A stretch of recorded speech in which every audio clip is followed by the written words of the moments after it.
여러분 안녕하세요. 지난 시간에 과제를 드렸었죠? 한번 살펴보겠습니다. 1. 신천지는 방역당국의 지시를 따르지 않았다. 이 명제는 사실명제입니다. 지시를 따르는 것과 따르지 않는 것은 직관적으로도 충분히 구분이 가능합니다. 판단과 해석이 요구되지 않죠. 지시를 따른 것은 따른 것이고 따르지 않은 것은 아는 것입니다. 그래서 사실명제로 구분합니다. 진위를 판단해 볼까요? 뉴스를 보신 분들은 알고 계시겠지만 참입니다. 2. 신천지는 사입이다. 이 명제는 의견명제입니다. 사람마다 사이비를 어떻게 정의하는가에 따라 신천지를 사이비로 볼 수도 보지 않을 수도 있는 것입니다. 사이비의 사전적 정의는 정통의 가르침에 어긋나는 교리나 교파인데 여기서 정통에 대한 판단 기준이 탄력적입니다. 그러니 사이비에 대한 기준도 탄력적일 수밖에 없는 것인데요. 그래서 우리는 자신이 가진 사이비에 대한 기준이 어떠한가, 내 기준은 보편 상식적인가 점검한 후에 판단에 임해야 하는 것입니다. 일반적인 기준을 가지고 평가해 볼 때 신천지는 사입이다 라는 명제는 참으로 보입니다. 3. 방역당국의 지시를 따르지 않은 신천지는 사입이다. 이 명제는 사실 의견 명제입니다. 따르지 않은까지가 사실 부분이고 사입이다가 의견 부분입니다. 그럼 이 명제는 참일까요? 거짓일까요? 답부터 말씀드리자면 이 명제는 거짓입니다. 왜냐하면 사실 부분이 뒤에 이어지는 의견 부분의 논리적 근거가 되지 못하기 때문입니다. 이 명제는 신천지는 방역당국의 지시를 따르지 않았다. 그러므로 신천지는 사입이다 라는 논리적 구조를 취하고 있는데 이 명제를 판단할 때 우리는 먼저 사실 부분을 텍스트에서 찾아야 합니다. 신천지는 당국의 지시를 따른 거야 안 따른 거야? 제시문에는 뭐라고 나와 있지? 하면서 우리는 사실 요소를 확인합니다. 확인해보니 참이네요. 그러나 그렇다고 해서 그것만으로 뒤에 이어지는 의견 부분까지 항상 참인 것은 아닙니다. 즉, 사실 판단과 의견 판단이 각각 이루어져야 하는 것입니다. 이 두 가지가 동시에 참일 때 명제는 참이 됩니다. 신천지는 당국의 지시를 따르지 않은 것이 맞습니다. 그런데 사입이냐 아니냐는 지시를 따랐느냐 따르지 않았느냐와 무관한 판단 요소입니다. 별개의 사안으로 볼 수 있죠. 그래서 이 명제는 참이 아닙니다. 좀 이해가 되셨나요? 그러면 여러분, 왜 사실 의견 명제보다 의견 명제를 판단하는 것이 더 어려울까요? 이유는 간단합니다. 의견 명제의 진위를 판단하려면 그 의견의 근거가 되는 사실 요소들을 텍스트에서 우리가 직접 찾아야 합니다. 그런데 사실 의견 명제는 사실 요소들을 나열해 놓고 이어서 의견을 제시하는 명제입니다. 진위 판단에 있어 다소 수월한 측면이 있죠. 그래서 저는 사실 명제, 사실 의견 명제, 의견 명제 순으로 판단이 어려워진다고 했던 것입니다. 아시겠죠? 물론 텍스트를 지배하고 있는 사람에게 사실 명제나 의견 명제나 판단이 쉽기는 마찬가지입니다. 우리 모두가 도달해야 하는 수준이기도 하고요. 열심히 노력해 봅시다. 그럼 문제풀이로 들어가 볼까요? 1번 문제. 일치하지 않는 것을 고르는 문제. 1번 명제 보겠습니다. 비디오 아트, 키네틱, 영향 이 키워드인데요. 마지막 단락에서 확인할 수 있는 내용이죠? 입증 가능, 적절한 명제입니다. 2번 명제. 가보, 전기모터, 작품, 움직이도록 이 키워드인데요. 네 번째 단락에서 확인할 수 있습니다. 입증 가능, 적절한 명제. 3번 명제. 키워드는 미래파, 20세기, 초고속 사회 정도인데요. 두 번째 단락에서 확인할 수 있는 내용이죠.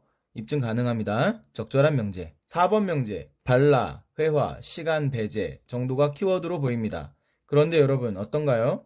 두 번째 단락 마지막 줄에 발라가 언급되어 있죠? 속도와 시간을 표현하면서 라는 텍스트 확인할 수 있고요. 또 바로 앞줄에 미래파에 대한 설명에서 회화의 시간을 도입하는 시도를 하였다. 확인할 수 있습니다. 이러한 텍스트의 내용과 4번 명제 사이에 동일률이 성립하지 않죠? 틀린 방식으로 적절하지 않은 명제.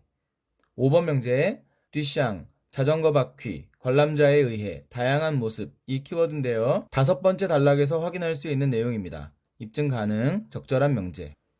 여기 다섯 가지 명제는 모두 사실 명제입니다. 명제의 진위를 판단하기 위해 우리는 그저 텍스트를 보기만 하면 되기 때문인데요. 앞서도 말씀드렸듯 직관적으로도 진위를 판단할 수 있는 명제들입니다. 이런 문제는 우리가 텍스트를 지배하고 있다면 아주 쉽게 풀리는 그런 유형입니다. 그런데 국어 영역에는 이런 유형의 문제들이 대부분이라는 거 기억하시면서 다음 문제로 가보겠습니다. 2번 문제. 보기가 주어졌네요. 분석해 봐야겠죠? 키워드는 모빌, 마디마디, 공기의 흐름, 회전, 움직임, 표현 이 정도인데요. 이거 본문에서 봤던 기억 있죠? 네, 칼더의 공기 흐름 작품 원색 금속판 모빌입니다. 1번 명제 키워드는 형체, 고정, 앉는다, 키네틱 아트, 비물질화 정도가 되겠습니다. 네 번째 단락에서 보았던 내용이죠. 입증 가능, 적절한 명제. 2번 명제 움직임, 포함, 미래파의 한계, 극복하려 정도가 키워드인데요. 세 번째 단락 앞부분에서 확인할 수 있는 내용이 되겠습니다. 입증 가능, 적절한 명제. 3번 명제의 키워드는 마디마디, 움직임, 유도, 수동적인, 관찰자, 전제인데요. 여러분, 이 명제 어떤가요? 정답 및 해설은 3번을 정답으로 제시하고 있습니다. 즉, 적절하지 않다는 건데요. 아마도 저 수동적인 관찰자라는 말 때문이 아닌가 싶습니다. 그런데 이 글의 마지막 단락에 보면 키네틱 아트의 의의를 설명하면서 관찰자에 머물며 수동적으로 작품을 수용하기만 했던 관람자를 자발적 힘을 가진 능동적 참여자로 변화하게 하였다라는 내용이 있죠. 이 부분과 동일률이 성립하지 않으므로 적절하지 않은 명제로 보고 있는 것 같습니다. 그런데 여러분, 이 설명에 문제가 좀 있습니다. 키네틱 아트는 회화적 재현이라는 미래파의 한계를 극복하고자 등장한 조형 예술입니다. 이 글에서 소개하고 있는 키네틱 아트는 크게 가보, 칼더와 뒤샹, 소토로 나누어 볼 수 있습니다. 각각 네 번째, 다섯 번째 단락에 소개되어 있죠. 그리고 마지막 단락에 키네틱 아트를 총평하면서 미술 작품에 대한 고정관념을 깨뜨림, 관람자를 능동적 참여자로 바꿈, 실험적 예술의 계기가 됨, 이렇게 키네틱 아트의 의의를 서술하고 있는데 첫 번째와 세 번째 내용은 가보와 칼더, 뒤샹과 소토 구분 않고 키네틱 아트 전반에 대한 평가로 무리가 없습니다. 그러나 두 번째, 즉 관람자를 능동적 참여자로 바꾸었다는 내용에 대해서는 좀 더 생각해 봐야 합니다. 능동과 참여에 대한 보편적이고 일반적 상식적인 기준을 가지고 가보와 칼더의 작품으로 가봅시다. 여러분은 전기모터 작품과 공기의 흐름 금속판 모빌에서 능동적 참여자가 보이시나요? 저는 잘 안 보이더라고요. 한편 저는 뒤샹과 소토의 작품에서 능동적 참여자를 쉽게 발견할 수 있었습니다. 뒤샹을 소개하는 부분에 관람자의 속도에 따라 라는 말이 있었고 소토를 소개하는 부분에서는 관람자의 움직임에 따라 라는 말이 있었습니다. 모두 능동과 참여로 읽히는 말들입니다. 물론 보편 일반 상식적인 기준에서 말이죠. 이러한 차이를 드러내고 싶었는지 다섯 번째 단락 첫 부분에는 이러한 방식과 달리 라는 표현이 사용되었습니다. 키네틱 아트를 관람자 측면에서 가보 칼더와 뒤샹 소토로 구분한 것이라 할 수 있죠. 이 글을 꼼꼼하게 읽은 관람자가 키네틱 아트가 미래파의 한계를 극복하고 작품 자체의 움직임을 담아내긴 했지만 관람자의 참여 수준에 있어 가보 칼더와 뒤샹 소토는 차이를 보이는구나 정도로 정리하고 보기와 같은 작품을 보았다 칩시다. 어감의 문제가 남긴 하지만 3번 명제처럼 수동적인 관찰자를 전제로 한 것, 즉 뒤샹 소토의 능동적 참여자와는 달리 그저 수동적으로 관찰하는 관람자를 전제로 한 것이라고 말하는 것이 과연 적절하지 않은 것인가 라는 의문이 남습니다. 3번 명제의 적절성 여부 문제는 이 정도까지만 하고요.